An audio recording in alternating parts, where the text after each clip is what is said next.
사람들은 삶이 의미 있기를 바랍니다. 그래서 어떤 이들은 삶의 의미를 직업적 성공이나 학문적 성취와 같은 개인적인 꿈을 이루는 데서 찾습니다. 그렇게 외부에서 얻은 해답은 일시적으로는 효과가 있을지 몰라도 영속적인 답이 되어주지는 못합니다. 오히려 더 근본적이고 변치 않는 의미와 가치를 추구할 때 진정한 삶의 의미를 찾을 수 있습니다. 그렇게 얻은 해답은 보다 조화롭고 가치 있는 삶을 살도록 우리를 이끌어줍니다.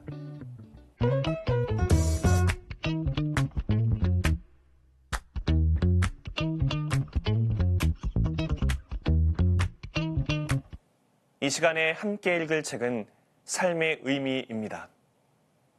이 책은 사람들이 어려운 일을 겪을 때 삶의 의미를 자문하게 된다고 말합니다. 그리고 자신만의 삶의 의미를 찾는 이들에게 심리학과 철학을 기반으로 한 답을 제시하고 있습니다. 독자들은 이 책을 통해 진정한 삶의 의미를 깨닫고 주어진 삶을 살아갈 원동력을 얻게 됩니다. 이 책을 쓴 카타리나 체밍은 독일 아우크스부르크 대학교에서 철학과 신학 박사학위를 받은 학자입니다. 철학자로서 가치 있는 삶에 대한 연구를 하며 다수의 책을 집필한 바 있습니다.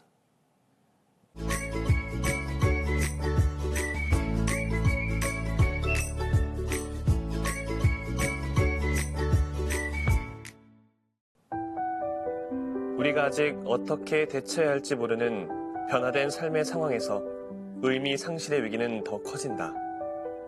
이럴 때는 새로운 방향을 정하고 의미를 경험할 수 있는 다른 영역을 찾는 일이 대단히 중요하다. 우리는 삶의 의미를 늘 새롭게 조정해야 하는데 지향은 멈춰있는 정적인 차원이 전혀 아니기 때문이다. 변화된 삶의 상황이 지향에 영향을 준다. 우리는 삶의 요구에 반응하지 않을 수 없기 때문이다. 더 많은 생활 영역에서 더 능동적으로 사는 사람일수록 더 많이 반응하고 더 능동적으로 삶을 구성해야 한다. 한때 발견한 삶의 의미와 거기서 경험된 가치는 결국 특정한 삶의 상황에 적용되는 하나의 대답 혹은 하나의 비전일 뿐이다.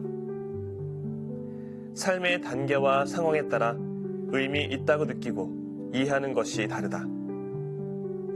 사회가 더 잘 기능하고 더 풍요롭고 더 안정될수록 사회 구성원이 기본 생계 걱정을 더 적게 할수록 큰 의미를 주는 삶을 성취하고 싶은 갈망이 더 커지는 것 같다.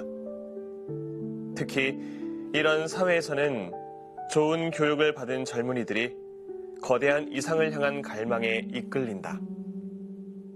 얼핏 보면 의미 있는 삶을 성취하고 싶은 이런 갈망이 아주 긍정적으로 보일 수 있지만 이런 갈망 자체가 추구하는 목표의 완성을 보장해주지는 않는다.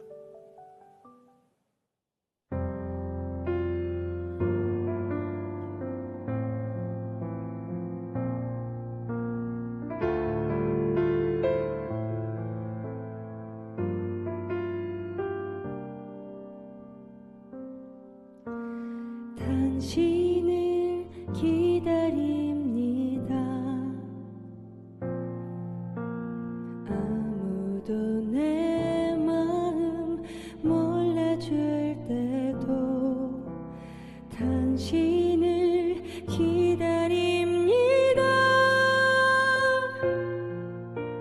서러운 눈물이 흐를 때에도 당신만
당신만이 위로 되시네.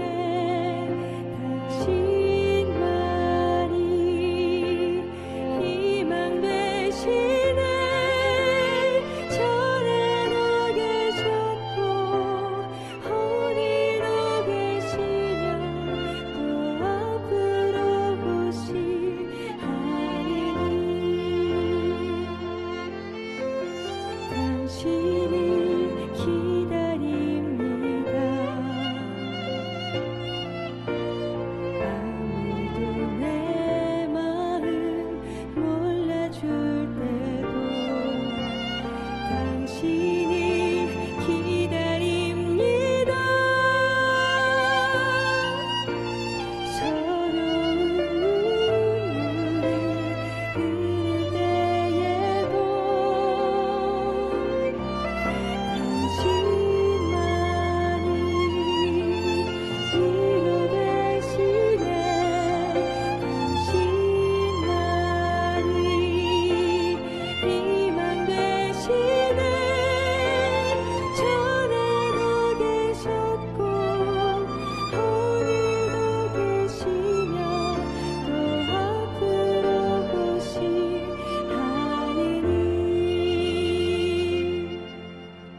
당신을 기다립니다.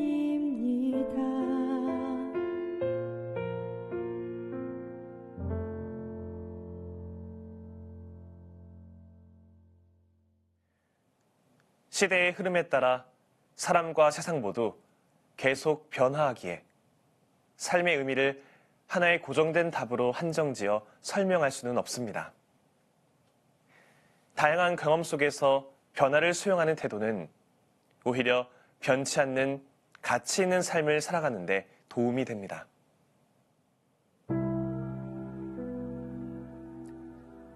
우리는 살아가면서 자신과 자신이 선호하는 것을 바꿀 수 있다. 우리는 특정한 작업을 수행하면서 어떤 특성이나 선호를 처음 발견하기도 하고 새로운 과제나 바뀐 삶의 환경에 부딪히면서 어떤 특성이나 선호를 완전히 새롭게 개발하기도 한다.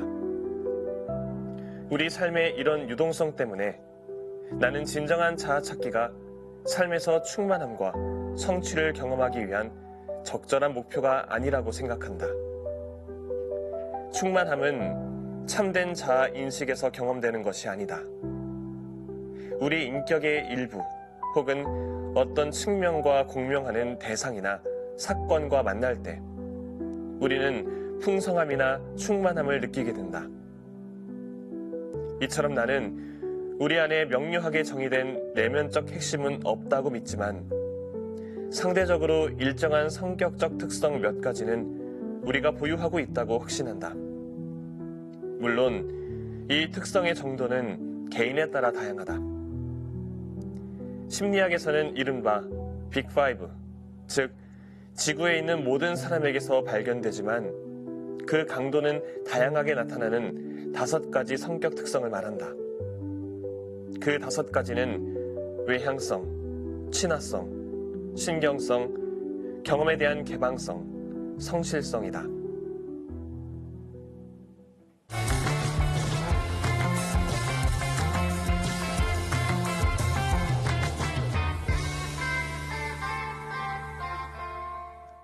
어렸을 적에 보았던 어느 TV 프로그램에서 행복이라는 주제로 MC와 게스트들이 대화를 나눴던 모습이 기억에 남습니다.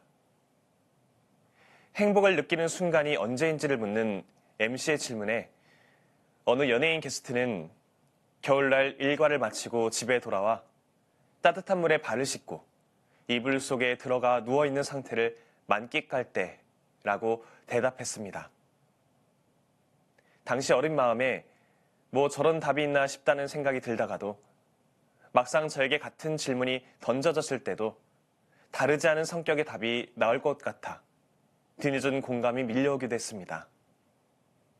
그리고 나이가 들어갈수록 또 이제는 신부로 살아가는 시간이 길어질수록 저에게 행복한 순간이 언제인지, 혹은 인생에 있어서 행복이란 무엇인지 그런 질문 앞에 답을 해나가는 것이 막막하게 다가오기도 합니다.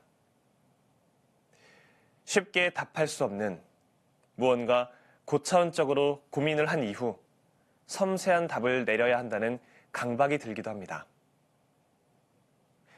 이와 더불어 제가 서품을 받고 얼마 되지 않았던 시기에 청년들과 회식 자리를 가진 시간 안에서 한 청년이 뜬금없이 신부님 지금 행복하세요라는 질문을 던졌던 적이 있습니다.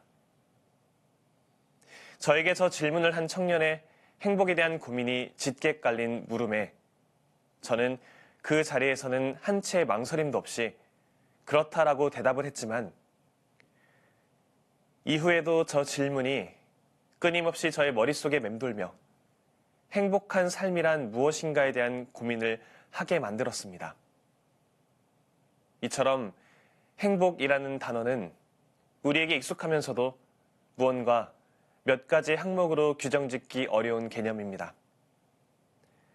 행복하고 싶은 욕구는 인간 모두의 공통된 바람이지만 정작 어떻게 해야 행복할 수 있는지에 대해서는 사람마다 다르고 시기와 상황에 따라서도 달라지기 때문입니다. 저 역시도 사제라는 직무 안에서는 사목 중에 마주하게 되는 보람이나 신앙 안에서 밀려오는 하느님의 사랑으로 인해 행복을 느끼면서도 세속을 살아가는 한 개인으로서는 여운이 깊은 훌륭한 영화 한 편을 감상했을 때 추운 겨울밤 따뜻한 물로 샤워를 하고 잠이 드는 순간 배가 고플 때 맛있는 음식을 먹을 때 등과 같은 가시적이고도 감각적이며 즉각적인 차원의 행복을 추구할 때도 많습니다. 자신만의 삶의 의미를 찾는 사람들과 성공한 삶은 무엇이고 어떻게 하면 성공한 삶을 꾸려나갈 것인가에 대한 고민이 담긴 책 삶의 의미를 읽으며 참된 삶의 의미를 찾고 성공한 삶을 구성하는 데 핵심 요소라 할 수 있는 행복에 대한 생각을 해보았습니다. 어떻게 하면 잘 살 수 있을까라는 질문에는 항상 행복이 언급됩니다. 이처럼 우리들은 행복에 큰 관심을 쏟습니다. 그러나 보통 우리가 이야기하는 행복은 찰나에 불과합니다. 깨지기 쉬운 짧은 감정 상태일 뿐인 경우가 많고 무엇보다 우리 인생에는 행복한 순간만 있지 않습니다. 그러므로 우리는 삶의 초점을 행복에서 삶의 의미로 옮기는 것이 더 좋습니다. 그렇게 우리는 참된 행복을 삶의 의미와 같은 선상에서 이해하고 갈구해낼 수 있어야 합니다. 사실 우리는 일반적으로 감각적이거나 가시적으로 또 즉각적으로 드러나는 현상으로 인간적인 행복을 가늠하는 데 익숙합니다. 재산을 많이 벌어들이면, 명문이라 일컬어지는 학교를 다니게 되면, 남들에게 인정받는 직장에 취직을 하면, 또 소문난 맛집을 찾아다니며 맛있다고 소문이 난 음식들을 접하게 되면, 내 마음에 드는 이성을 연인이나 반려자로 삼게 되면, 그 밖에도 눈으로 측량할 수 있는 수많은 조건들을 충족시킬 수 있게 되면 행복할 것이라고 믿습니다. 이러한 우리에게 삶의 의미의 저자는 삶의 의미를 주는 것, 즉 참된 행복을 누릴 수 있도록 이끄는 것들로 심리학자 타타냐 슈넬이 제시한 통일성, 의미있음, 지향, 소속감을 언급합니다. 또한 사회적 참여, 우정, 하느님 체험, 자신에 대한 이해, 관대함, 감사 등을 삶의 의미를 주는 요소들로 제시합니다. 더불어 일상 안에서 조금 더 여유를 갖고 즐기면서 사는 것의 중요함도 함께 일깨웁니다. 삶의 의미를 읽으며 우리가 일상 안에서 추구하는 행복이 삶 전체를 아우르는 의미와 함께 엮일 수 있으면 좋겠습니다. 내가 바라고 원하는 행복이 내 가족과 이웃, 세상 사람들, 무엇보다 하느님에게 하나의 의미로 전달될 수 있으면 좋겠습니다. 우리가 친교를 맺고 싶어하는 영감이 넘치는 사람들은 타인과 관계를 맺는 재능 이외에도 종종 대단히 다양한 주제에 관심이 많다. 그들은 삶의 다양한 측면에 몰두함으로 삶의 여러 영역에서 감동과 깊이 생각할 거리, 흥미로운 일과 재미있는 일을 제공한다. 예를 들어 취미가 있는 사람은 지루함이라는 주제와 거의 만나지 않는다. 그는 자신의 주의력을 긍정적으로 돌리는 일에 몰두할 수 있기 때문이다. 우리가 세상에 있는 사물에 우호적으로 참여하면서 격퇴할 수 있는 것은 지루함만이 아니다. 자기 직업밖에 모르거나 가족에만 몰두하는 사람은 좁은 시야에 갇힐 뿐만 아니라 가족과 직업 영역에서 문제가 생길 때도 과도하게 흔들리곤 한다. 삶의 에너지 전부를 한 영역에만 집중하면서 그곳에서 벗어날 탈출구를 찾지 못하기 때문이다. 버트런드 러셀은 어떤 일에 잘 몰두할 줄 아는 사람은 위기 때 도움이 되는 무언가를 갖고 있다고 확신했다. 외부 세계에 대한 진정한 관심으로 개인의 걱정을 잊을 수 있는 사람은 그 관심이 트리엔트 공의회의 역사든 별이 빛나는 밤하늘이든 상관없이 비인격적 세계로의 일탈에서 돌아온 후 새로운 균형감과 평온함으로 생각할 수 있는 최선의 방법을 이용하여 자신의 문제를 다룰 수 있을 것이다. 삶의 의미를 찾는 여정은 우리를 즉시 목적지로 이끌어주지 않습니다. 오히려 그 과정에서 했던 실수와 실패를 통해 자신만의 답을 찾기도 합니다.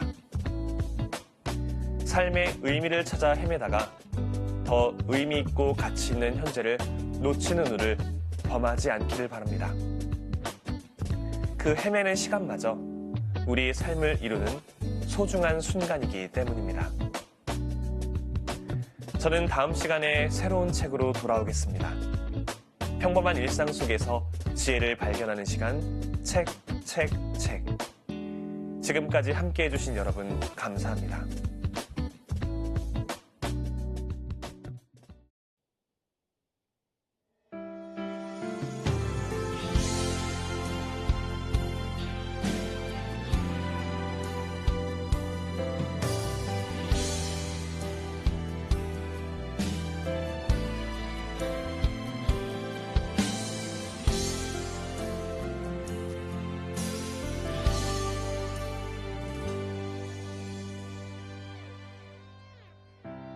우리에게 주신 소명 따라 서로